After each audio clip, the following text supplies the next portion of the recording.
So I'd like to say that when I talk to people about Quakerism, they all turn around and say, Ollie, this is the best thing ever. I want to become a Quaker.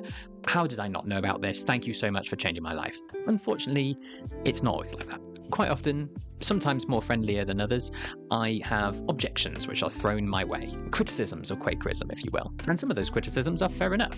But I do think it behooves me maybe to give the Quaker response. So in this video, we're going to look at the top 5, I feel, objections to Quakerism that I tend to hear from modern audiences and give the Quaker response to them and see if that might change their mind. Let's see.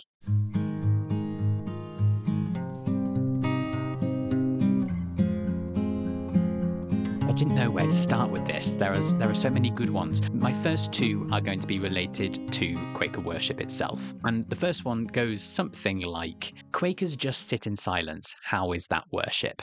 There's so many maybe misconceptions and so many misunderstandings here. I don't know where to begin. And you can see where it comes from, right? If you are used to a really organized, clearly laid out church service, and you look at Quakers just sitting in silence, how can you possibly say that they're the same thing? And if you really like that, you're obviously going to turn around and say, well, that's just silly. That's not the same. That's not on the same level as what we're doing. I think in there as well is a misconception about what silence is, that it's something passive or empty. They might link it to ideas of meditation, for example, where it's about emptying the mind and reducing the self.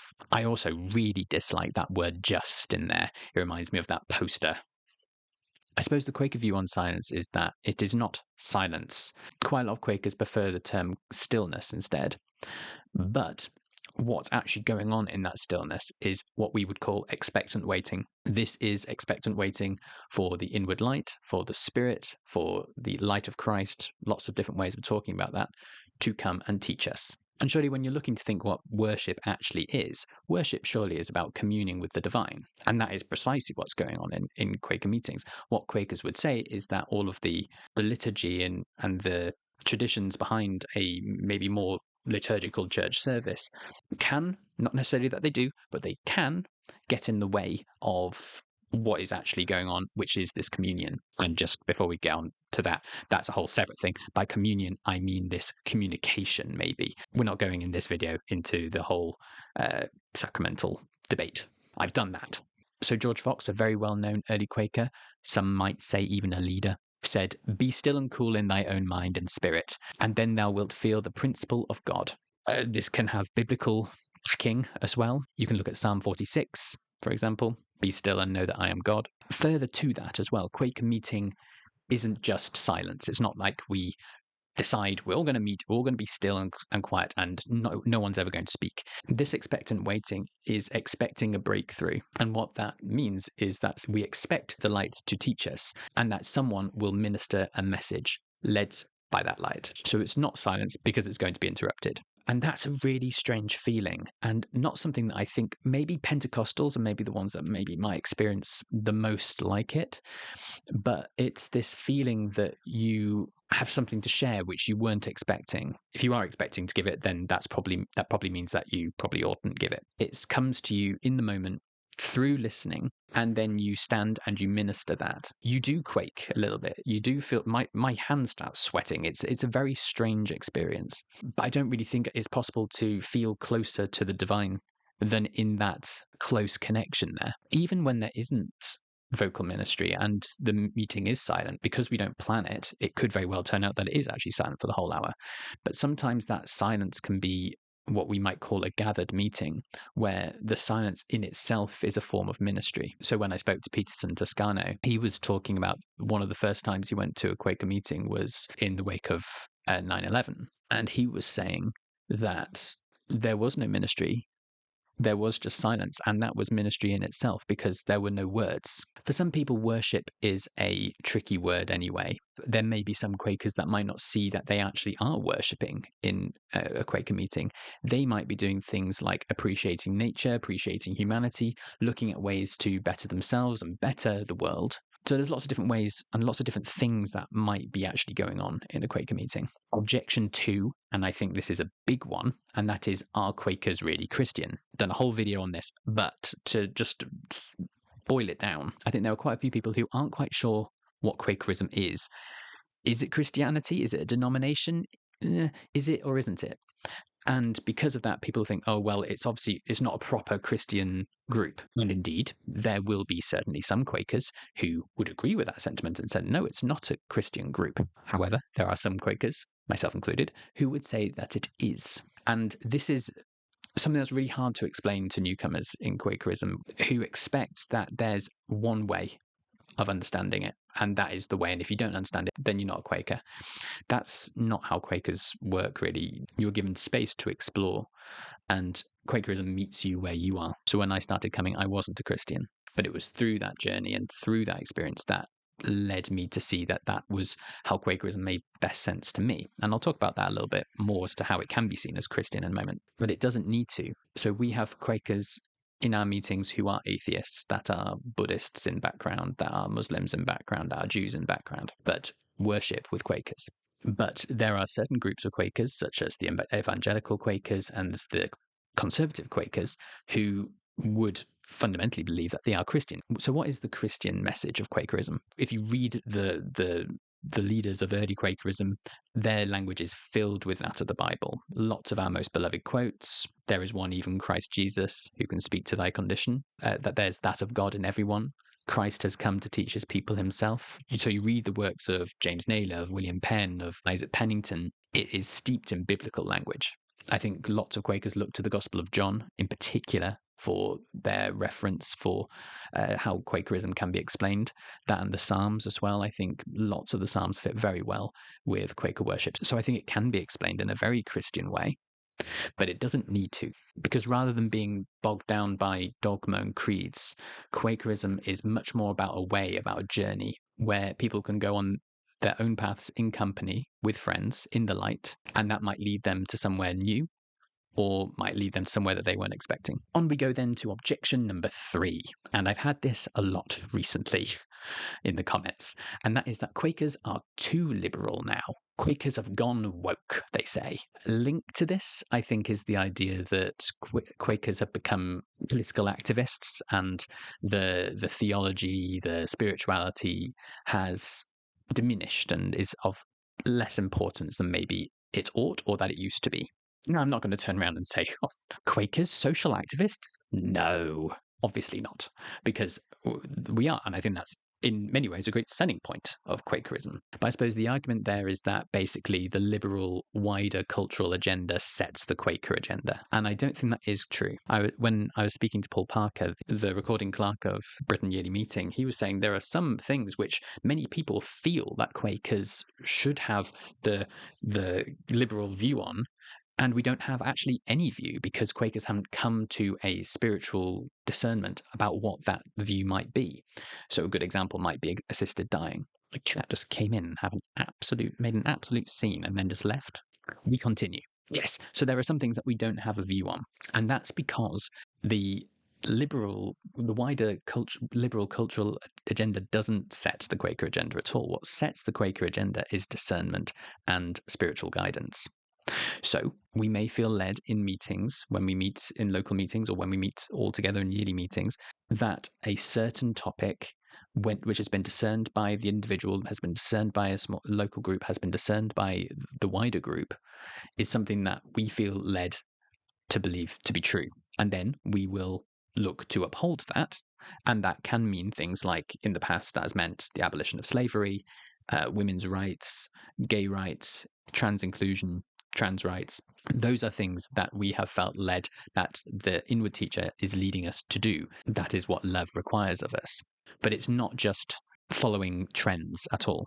So this social witness has deep spiritual roots. If you have a look at William Penn, for example, in No Cross, No Crown, which is going to be a book that I'm going to be doing a deep dive into very soon through the mode of Lectio Divina, very excited, he says, true godliness does not turn men out of the world, but enables them to live better in it.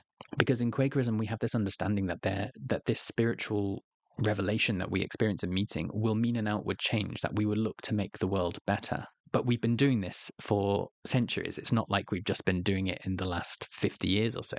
This has been something that Quakers have strived. I like striven to do ever since they started. For me as a Quaker, I think activism without faith seems quite hollow to me. But then the reverse is also true, that faith without action is kind of meaningless. There needs to be a transformation that needs to be manifested somehow. I'm not saying that you need to for good works or whatever. I'm just saying it will just naturally happen. You can't be in constant contact with the divine and just be a regular, normal human being. That surely can't happen. So we expect it. What happens and how it manifests is kind of up to that discussion. Probably the strangest one that I got was something like, oh, Quakers are just all weak pacifists, which I think is probably the strangest objection. We can't be criticized for not being Christians, but then also criticized when we really follow Jesus' commandment to love your enemies. So that annoys me. But I think also in there is maybe is the misconception of equaling peace with cowardice, maybe. But I think there are great examples in Quaker history where the peace testimony has required a huge amount of courage. The peace testimony that Quakers hold to does originally come from the Gospel of Mark in that quote, "Love thy enemies," and was present in 1660 when Quakers wrote to Charles II saying that we utterly deny all outward wars and strife. But throughout our history, it has meant that we have suffered for this. Quakers have been put in jail for being conscientious objectors. Some Quakers felt led to serve in the army as stretcher bearers and things like that, and faced similar dangers as soldiers. But Quakers have done things that have also been difficult because of war. So in that, I'm thinking of maybe the Quaker response to go to Germany for relief aid after the World Wars. We might also look to Quakers like Bayard Rustin, who alongside Martin Luther King led the non-violent protests for civil rights in America. And I suppose as a man as well, I feel that is often used negatively towards men because men are meant to not be cowards. Men are meant to be strong and men are meant to be dominant. And I would flip that on its head and say it takes way more, as the Gospels teach us, it takes way more courage and way more strength to not do what everyone else is doing, especially when it's violent and causing destruction. It also makes you be more independent as well. You're not reliant on what other people tell you should be. You know where the source of truth is, and you know how to engage with that in meeting, and that can lead you. And finally, I've left the best until last. And it goes back to Quaker worship, and that is simply this: Quaker worship's boring, and I get what they mean. You know, if in other church services you're singing, and then you're up, and then you're down, and then you're praying, and then you're turning here, turning there. There's smells, there's lovely artwork and stained glass windows, and all that sort of stuff. That's very exciting to the senses. Whereas being in a nondescript room, sitting in silence, seems quite dull. And I suppose I would argue, sure, if you're in it for the thrills, then maybe Quakerism might not be for you. I would argue that Quaker worship is thrilling enough, but I suppose I would argue that the thrills of Quaker worship maybe just require a bit more work. I am certain that everyone can think of a moment in their lives outside of Quaker meeting when there's been a moment of silence that has been really poignant. Even when someone says something quite brazen, perhaps, and then there's just silence. That's a really powerful silence. Or when something awful happens and there is nothing but silence. That silence is really heavy. And I'm sure everyone at some point has felt that. That's the kind of silence we're talking about in Quaker meeting. It's not vacuous. It's really felt and it's really something that is nearly tangible. Thomas Kelly, who's a Quaker mystic and a fantastic writer, said, "We are called beyond noise and activity to a place where words fail." It's kind of, we're not being silent because we want to. We're going to a place where words are beyond meaning. In the same way as that example that I gave earlier, when someone does give ministry and pierces through that silence, then that does feel quite exciting and quite engaging. And I suppose as well, when you see maybe a natural wonder, you might shout, "Oh, look at that," for example. But after that, you're just looking at it, aren't you? This is what I mean. Now, I am not going to say that is what it's like 100% of the time. But I would also probably consider that people from other denominations will also have maybe better services than others when they felt more connected than others, depending on your state. I'm sure that is not we're not alone in Quakerism.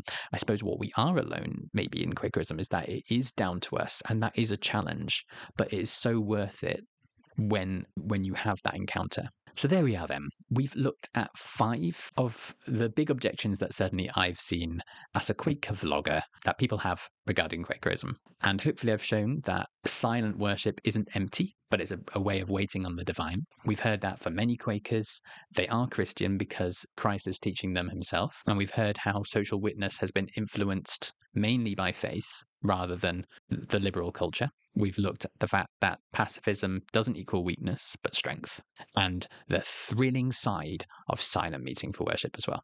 Now, I am sure there aren't many other objections, and if you've been watching this video and said, but he didn't say that, even if you are a Quaker or not, and you've heard this objection, let me know what that is, and let's see what we can do about those. So thank you very much for watching, and I will see you in the next video.